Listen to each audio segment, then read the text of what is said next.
고산 윤선도와 다산 정약용의 자취를 간직한 해남군과 강진군이 정부 공모를 위해 손을 맞잡았습니다. 상생을 위한 협력, 현장 취재했습니다. 목포 가톨릭 성지에 예수님이 매달렸던 십자가 보목이 전시됩니다. 성 테레사 수녀의 유해 일부도 안치될 예정입니다. 차세대 방사관 가속기 유치 신청이 마무리됐습니다. 전남이 총력을 기울이고 있는 유치 사업 집중 취재했습니다. 목포 5번째 코로나 확진 환자가 퇴원하면서 목포시 의료원이 정상 진료를 시작합니다. 내일부터 응급실 운영이 본격화됩니다. 여러분 안녕하십니까? 이어서 목포 MBC 뉴스데스크입니다. 고산 윤선도와 다산 정약용의 자취를 간직한 전남 해남군과 강진군이 정부 공모를 위해 손을 맞잡았습니다. 이후 지자체가 상생을 위해 공모에 이른바 원팀으로 참여하는 건데 앞으로 다른 지자체에도 좋은 귀감이 될 것으로 보입니다. 박영훈 기자가 취재했습니다. 오우가와 어부사시사 등 조선 중기문인 고산 윤선도의 숨결이 살아 숨쉬는 전남 해남 노구당. 해남 윤시종과 고택을 품은 길은 다산 정약용이 유배 기간인 18년 동안 머물며 실학을 집대성했던 강진으로 이어집니다. 다산 정약용 선생님의 어머님께서 해남 윤씨로서 여기 고산 윤선도 선생님의 후손이 되시겠습니다. 175년 차이를 뛰어넘어 이어진 고산과 다산의 길. 전남 해남군과 강진군이 새로운 남도답사 1번 짓기를 위해 손을 맞잡았습니다. 문화유적 탐방 프로그램 운영, 수학여행당 공동유치, 농특산물 직거래 행사, 공모사업 공동 추진을 약속했습니다. 가장 먼저 오는 6월 결정 예정인 국토교통부의 지역 수요 맞춤 지원 공모사업에 원팀으로 참여하기로 했습니다. 공동으로 관광객을 유치해서 새로운 돌파구를 마련함으로써 지역경제 활성화에 큰 도움이 될 걸로 생각을 합니다. 또 앞으로도 우리 자체적인 사업도 중요하겠지만 인근 시군과 함께하는 사업들을 더 고민을 해서 이런 사업이 선정되도록 해나가겠습니다. 광역 추모공원 등 단순한 공동시설을 뛰어넘어 관광, 경제 같은 정책의 공유까지 손을 내민 남도의 두 지자체의 시도는 다른 지역에도 좋은 영향을 줄 것으로 보입니다. MBC 뉴스 박영훈입니다. 목포 가톨릭 성지 조성 사업이 마무리 단계에 접어들고 있는데요. 성당이 완공되면 테레사 성녀의 일부 유해와 예수님이 처형당했던 십자가 보목도 함께 안치될 예정입니다. 김양훈 기자의 단독 보도입니다. 목포 원도심에 자리 잡은 산정동 레지오 마리의 기념성당이 웅장한 위용을 드러냈습니다. 2개의 종탑을 갖추고 지하 1층, 지상 4층 규모로 지어지고 있는 대성당은 900여 명이 한꺼번에 미사를 드릴 수 있습니다. 1897년 광주 대교구 최초의 본당이 세워졌던 목포 가톨릭 성지에 순교자와 레지오 마리의 첫 도입을 기념하는 성당이 건립되고 있습니다. 레지오 마리에 지금 현재 50만 명이 넘습니다. 그 첫째 신심단체의 최초로 이곳에서 이 성지에서 시작되었습니다. 현재 공정률은 90%. 성당이 완공되면 성녀 소아 데레사의 일부 유해가 안치될 예정입니다. 또 현재 광주 대교구에서 보관하고 있는 예수님이 못 박혀 돌아가신 성 십자가 보목도 목포로 옮겨질 예정입니다. 예수님께서 직접 매달리셨던 십자나무 그 보목을 전시함으로써 이곳에 많은 순리자들이 오셔서 풍성한 은총을 받도록 할 계획입니다. 목포 가톨릭 성지 조성 사업이 시작된 것은 지난 2009년. 대성당 개관에 앞서 3년 전에는 천주교 평신도들로 구성된 단체인 레지오 마리의 활동 자료 등을 갖춘 역사박물관과 기념관이 먼저 개관했습니다. 이후 가톨릭 신자와 관광객들의 방문이 이어지면서 목포의 새로운 관광 명소가 됐고 목포시는 가톨릭 성지 진입도로 개설과 주차장 조성 작업 등을 하고 있습니다. 우리나라 제1의 성지 순례지가 될 겁니다. 이런 사업이 차질 없이 준공될 수 있도록 진입도로 개설 등 우리 행정의 모든 행정력을 총 집중해서 지금. 천주교의 역사를 조명하고 세계적인 성지 순례지가 될 목포 레지오 마리의 기념성당은 오는 6월 말 완공될 예정입니다. MBC 뉴스 김양훈입니다. 차세대 방사관 가속기 유치를 놓고 전남과 충북, 강원, 경북이 오늘 유치 계획서를 냈습니다. 사업비 1조 원, 생산 유발 효과 6조 7천억 원 규모의 초대형 국책사업 대상지는 8일 뒤 결정됩니다. 양현승 기자입니다. 초정밀 거대 현미경으로 불리는 차세대 방사관 가속기. 초미세 영역에서의 물질 변화를 세밀하게 관찰할 수 있는 장비입니다. 반도체와 신약, 로봇, 바이오 등 초정밀 기술 산업 발전의 필수적인 시설로 연관 기업 유치까지 뒤따를 전망입니다. 1조 원대 사업비가 투입돼 수조 원대의 부가가치 효과를 가져올 것으로 분석됩니다. 전남 나주는 충북 오창, 강원 춘천, 경북 포항과 경쟁 중입니다. 전남은 정책적인 판단을 원합니다. 이미 충청권과 영남권에 가속기가 있는 만큼 전국 최하위 수준의 연구 환경을 개선해 균형 발전을 해야 한다는 겁니다. 특정 지역에 대형 국적 연구시설이 많이 밀집돼 있으면 국가 전체적으로는 사실은 좀 불리하거든요. 충북은 전국에서의 균등한 접근성과 연구 인프라, 경북은 기존 가속기 운용 경험과 전문 인력, 강원은 뛰어난 수도권 접근성을 내세우고 있습니다. 100점의 배점 가운데 입지 조건이 50점을 차지하고 있습니다.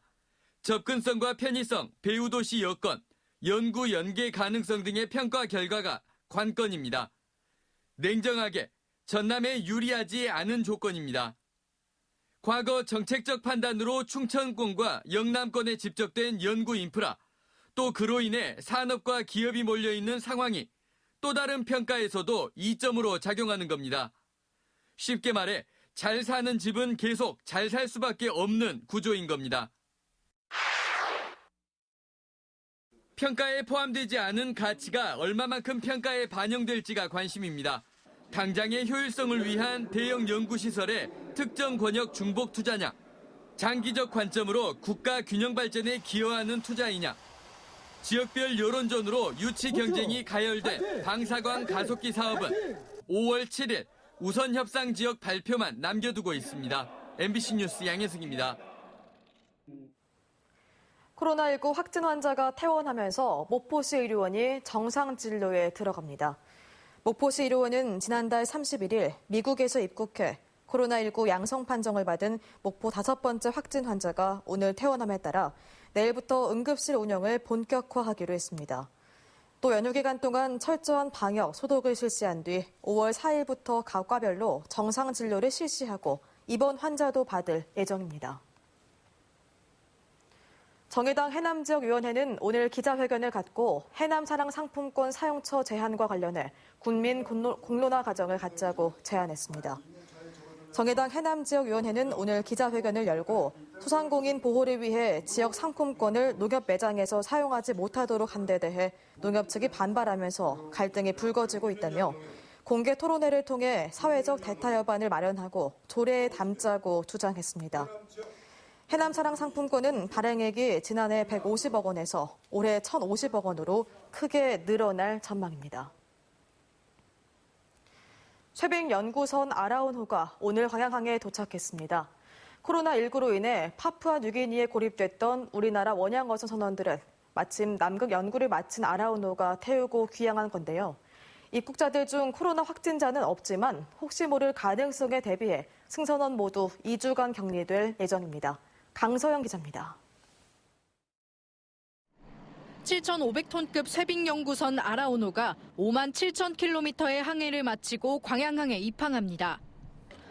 지난해 말 남극 연구를 위해 인천항에서 출항한 지 182일 만입니다. 함께 타고 있던 고립 원양어선 선원들도 수개월 만에 한국 땅을 밟았습니다.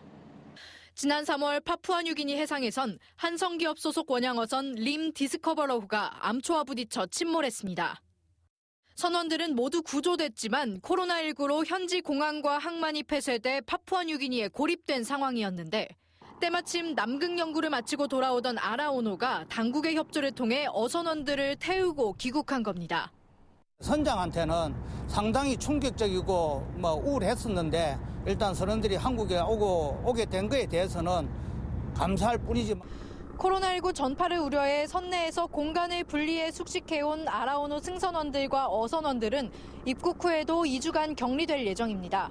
승선원들 중 한 명은 발열 증상을 보여 코로나19 검사를 받았지만 음성 판정을 받았습니다. 아라오노는 지난 1월에도 남극해에서 표류하던 우리나라 원양어선을 구조했고 지난해에도 남극에 고립된 중국인 조사단원들을 구조했습니다. 이러한 구조 활동으로 인한 일정 변동, 계획된 연구 작업 지연 등으로 인해 고충이 따릅니다. 하지만 국내 첫 세빈 연구선으로서 어려움에 처한 국적선에 많은 도움을 줄 수 있습니다. 해양수산부는 앞으로도 타국 먼바다에서 조업을 하다 코로나19로 공항과 항만이 폐쇄돼 어려움을 겪는 어선원들을 적극적으로 지원하겠다고 밝혔습니다. MBC 뉴스 강서영입니다. 목포 제1정보중고등학교는 오늘 설립자인 김성복 교장 퇴임식과 함께 제2대 박형규 교장의 취임식을 가졌습니다. 김성복 교장은 지난 1961년 목포 제1정보중고등학교를 설립해 만학도의 요람으로 키워왔지만 자격 없는 교감 임명과 학교재산 부적정 사용 등으로 전남교육청으로부터 시정 지시를 받는 등 논란을 빚어왔습니다.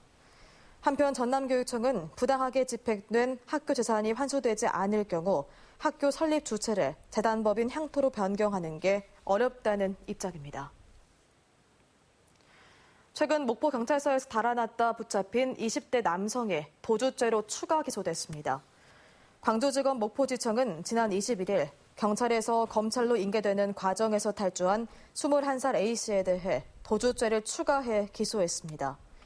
A씨는 지난 3월 공갈 혐의로 지명수배됐다 붙잡혔으며 경찰서에서 도망친 뒤 여자친구인 B씨를 만나 차량에서 금품을 훔친 혐의도 받고 있습니다. 한편 A씨를 호송했던 검찰 수사관에 대한 검찰의 내부 조사가 이뤄지고 있는 가운데 목포경찰서는 향후 피의자 도주를 막기 위해 창살과 잠금 장치를 보완하는 작업을 마쳤습니다. 오늘의 간추린 소식입니다. 중국 산시성 교육당국이 방역마스크 15,000매를 전남교육청에 보내왔습니다. 중국 산시성과 전남교육청은 지난해 6월 25일 글로벌 교육교류 협약을 맺고 상호 방문과 일선 학교 간 MOU 체결 등 교류 사업을 활발히 전개하고 있습니다. 완도 화흥포와 소완도 간 항로에 여객 700명과 소형차 70대를 동시에 수송할 수 있는 811톤급 대형 차도선 민국호가 신규로 취항했습니다.